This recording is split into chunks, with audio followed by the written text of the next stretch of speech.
السلام عليكم، كي دايرين لاباس عليكم الإخوان، نتمنى تكونوا في أحسن الأحوال. واليوم إن شاء الله واحد الفيديو جديد عبارة عن واحد طورطة سهلة وبسيطة وفي المتناول إن شاء الله بإذن الله. عندي فيها في المقادير 8 ديال البيضات، عندي كاس مع مرش ديال السنيدة، كاس اللارب، عندي واحد القبيصة د الملحة، شوية ديال الفاني، واحد معلقة صغيرة، وجوج ساشيات ديال الخمارة، ونص كيلو ديال الكاوكاو. وهانتوما كما كتشوفوا كما كتلاحظوا فصلت الصفار على البياض. دابا غادي ناخد البياض، غادي نطربو بالطراب الكهربائي.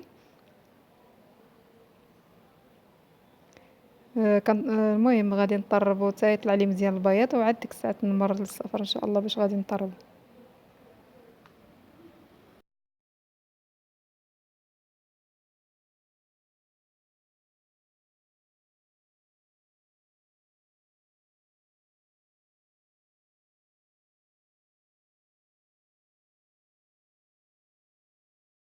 وهانتوما كما كتشوفوا النتيجه اللي حصلت عليها، البياض ديالي طلع مزيان.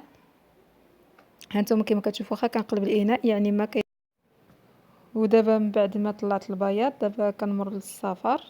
كنضيف ديك الملحه، ديك القبيصه د الملح، وكنضيف الفاني كذلك، وكنطلع ديك الصفر بالطراب مزيان.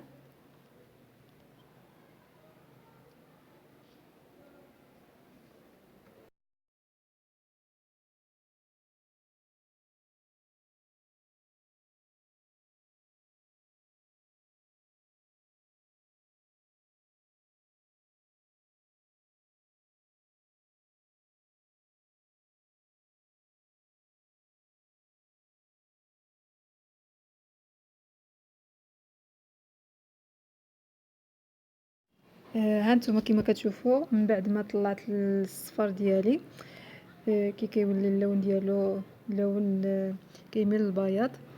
دابا كناخد ديك كاوكاو، وكنضيف عليه ديك الساشيات ديال الخماره.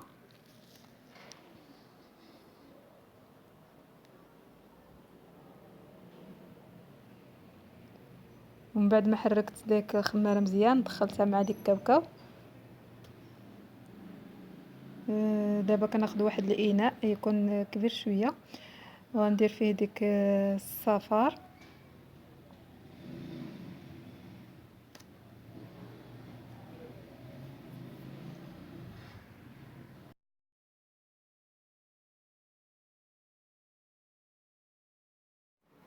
ومن بعد ما درت ديك الصفر في الاناء، دابا غادي نبقى ناخد يعني ديك البياض غير شويه بشويه، ما نضيفوش دقه واحده، نبقى نضيف غير شويه بشويه وانا كنحرك. وغادي نستمر هكا حتى ندخل ديك البياض مع ديك الصفر، ومن بعد عاد باش غنضيف الكاوكاو ان شاء الله.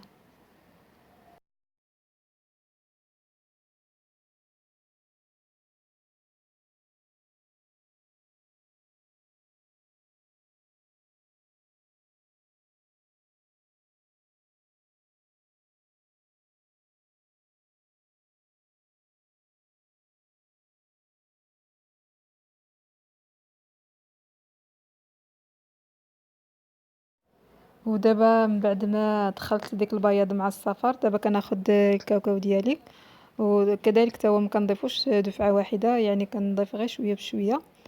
حتى هو نفس الشيء، تندخلوه في ديك المزيج ديال البياض والصفر، وغادي نستمر تنسالي ان شاء الله ونتلاقاو.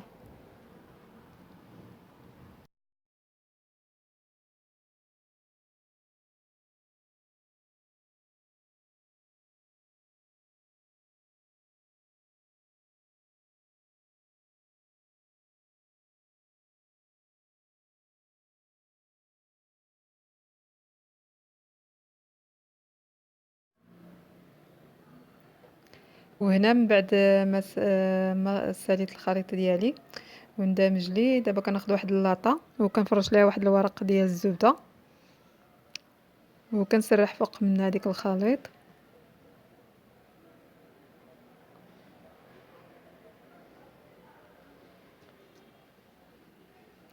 غير الاشاره، يعني بالنسبه من يدخلوها الفرن، يكون الفرن حراره متوسطه، يعني باش متحرقلكمش وما تيبسلكمش، كذلك يعني ما غتاخدش معاكم واحد أكثر من 10 دقايق، لأن الفرن كيبقى على حسب كل واحد والفرن ديالو كيكون عارف يعني الطريقة باش كيطيب لهذا.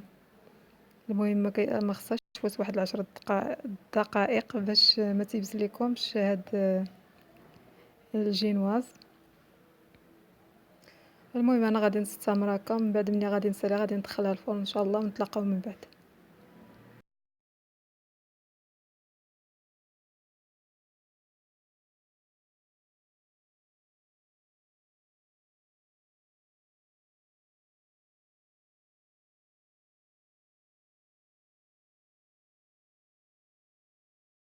ومن بعد ما دخلنا الجينواز او الكيك ديالنا للفرن، دابا غادي نوجدو الكريمه.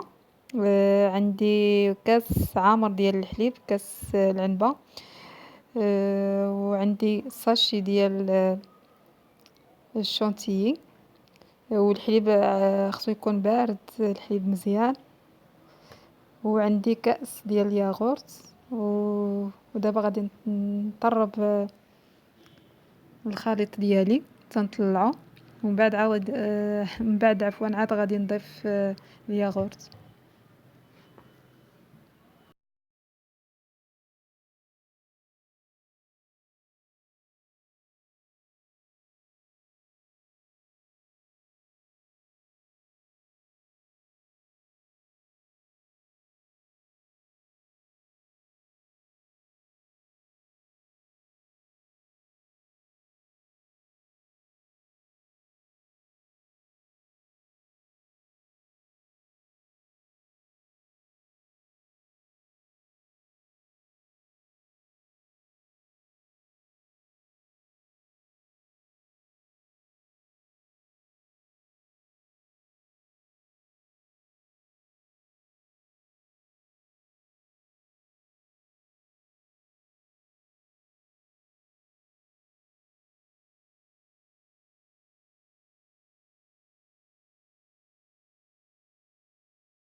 ومن بعد ما طاب لي الجينواز او الكيك ديالي كما كتشوفوا، كتجي رطبه ما كتجيش قاصحه.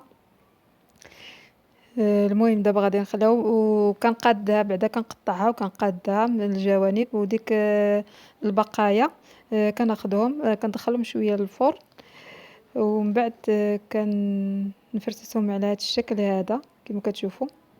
كنكون موجده السيرو ديالي عباره عن كأس لارب ديال سنيده وكأس ديال الماء، وكنديرهم فوق العافية يعني حتى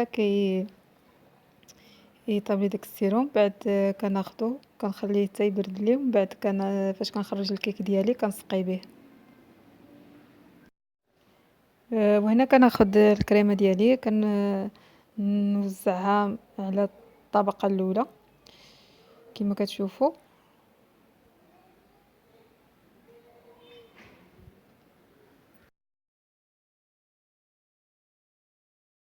المهم كنحاول نوزع هاد الكريمه ديالي كامله على ديك الجينواز او الكيك. المهم ما يبقاولناش الفراغات. بعد ما انتهيت دابا كناخد الطبقه الثانيه نديرها من فوق الاخرى، وكذلك حتى هي كندير فوق منها الكريمه. المهم كنحاول شويه نضغط عليها باش تلتصق مع الاخرى.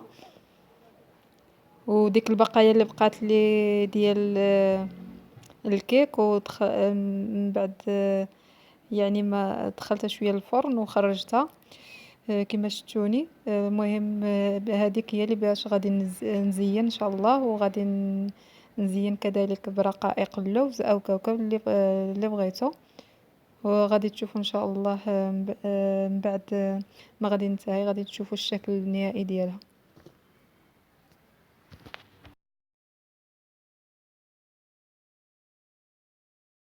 وهانتوما كما كتشوفوا في نهاية الفيديو لاطاغ ديالنا كيف كتجي شكل ومذاق. يعني كنتمنى ان شاء الله تجربوها وتعجبكم، تنال الاعجاب ديالكم.